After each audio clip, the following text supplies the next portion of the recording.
Ja, če lep pozdrav z moje strani. Še jaz nadaljujem dan, ker je nekako zaključil Miro. Jože se je zelo hitro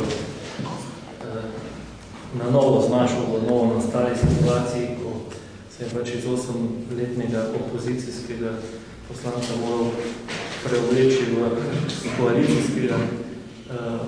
In ker je to tako dobro znal narediti,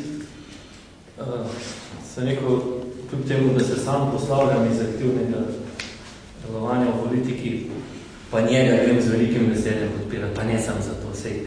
Mi smo se srečvali, saj z nekaterimi od vas, že kar precej časa, vsakokrat pred volitvami, sem z velikim veseljem prišel podpreti odličnega poslanca z vašega konca in mojega ravno tako odličnega prijatelja.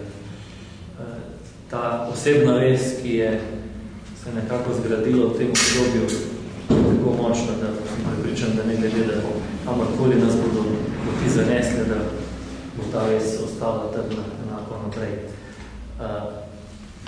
Pred 4 leti sem dejal za Jožeta, da bi bil zelo ponosen, če bi jaz v Savinjski dolini lahko se pohvalil z toliko pridobitvami, kot se lahko Jože pohvali v svojem okolju, že prej, ko je bil opozicijski poslanec.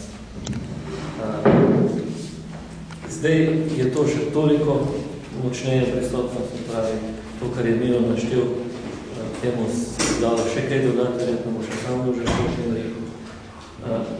Pa še ena kvaliteta, ki je poleg vsega tega, da seveda sila pomembna, da zna pridobiti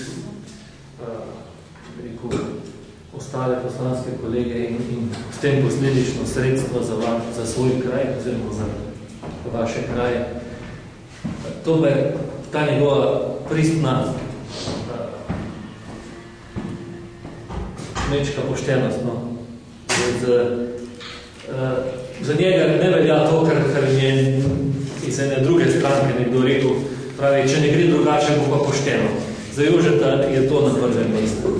In to se mi zdi zelo pomembno, da so taki ljudje v parlamentu, ki jim ni prva stvar to, kar je seveda tudi pomembno, ampak da jim gre še tudi za nekaj več. In tisti več, to dodano vrednost, Jože prav gotovo ima in zato ga s takim veseljem prijede vedno podpreti.